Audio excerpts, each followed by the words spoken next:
तर मित्रांनो, आम्ही आलो होतो फिरायला. मास कधी एकच नंबर होतं. तर हे आम्ही बनवटी या गावापासून 5 किलोमीटर लांब होतं. त्या जंगलामध्ये एवढं भारी होतं बघण्यासारखं. अजून तुम्हाला पुढं तर माहितीच पडणार आहे. तर आम्ही इथं थोडेफार बोली बच्चन दिले आणि पुढं निघालो. पुढं निघाल्यानंतर तसा डोंगर पाहिला, लय भारी वाटत होतं. त्याचं कुठं बघितलंच नाही. एवढी मजा आली की बस कधी. आणि वाव, असं वाटत होतं किती खुश झालो तुम्ही. आणि नंतर मग थोडं पुढं चालत गेलो, बघत गेलो. हे बघ ते बघ, असं भारी वाटत होतं. बाबा बाबा,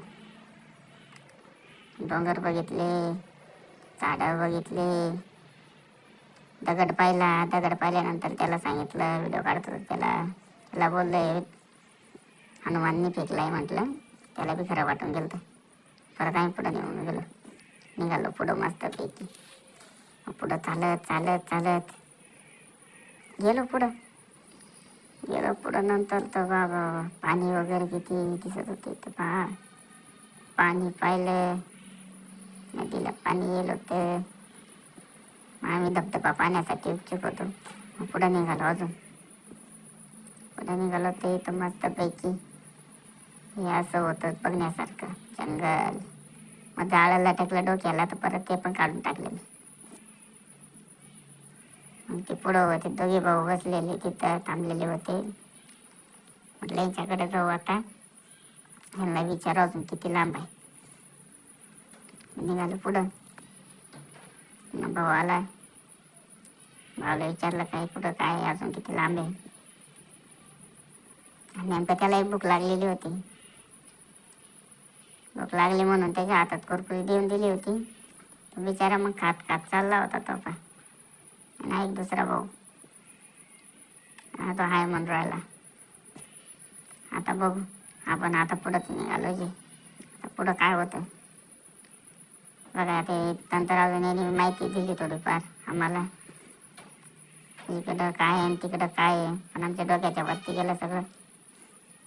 परत आम्ही पुढे निघालो दगडातून चालत पायी चालत गेलो. पुढं गेलो, बोलत मी बी फेकत होतो थोडंफार. असं तसं माहिती तर काही नाही, पण फेकावं थोडं. मग पुढं निघालो अजून. पुढं निघाल्यानंतर मग तर बापरे, हो काय खतरनाक रे बाबा. काय बोली वचन देऊ राहिला हो, असं मी स्वतःला म्हणतो. आणि निघालो आम्ही पुढं. मस्तपैकी वाटत होतं जंगलमध्ये. सागाचे पानं सर्व हिरवंगार दिसत होते, एकच नंबर. अशी पहिल्यांदा मजा मारली, अशी एन्जॉय केलं. खूप भारी वाटलं, पण एकच नंबर.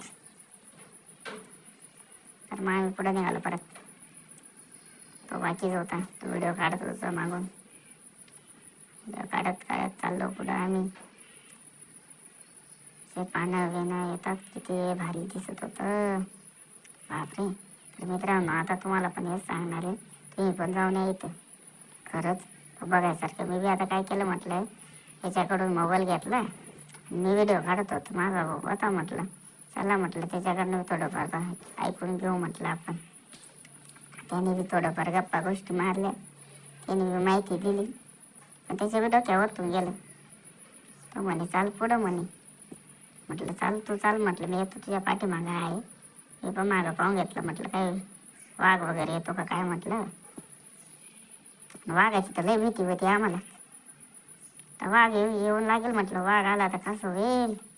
थोडं पटपट चालवतो तुम्ही पण. आणि मग दाखवलं डोंगर. अरे बापरे, काय खतरनाक दिसत होतं ते. आम्ही 5 किलोमीटर चालत आलेलो हो.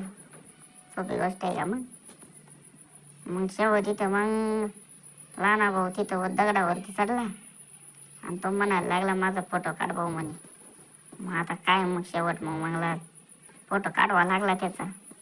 फोटो काढून घेऊ म्हटलं याचा आता. मग आम्ही इकडं आलो. तिकडे गेल्यानंतर तर धबधबा पाहिला, बापरे काय डेंजर दिसत होतं, एवढं खतरनाक. तोपर्यंत ते इकडं फोटो काढायला, आणि इकडं तिकडं मंदिर होतं तिथं मध्ये, गुफावती गुफामध्ये मंदिर, तिथं बाबा बसतो एक वारते. आणि मग भाऊ सांगत होता धबधबा आहे म्हणे आपला, 2-4 फोटो बी काढून घेऊ म्हटलं. मी पण उभा होतो आणि इकडे पाहत होतो आम्ही खाली काय पडलंय का नाही म्हटलं.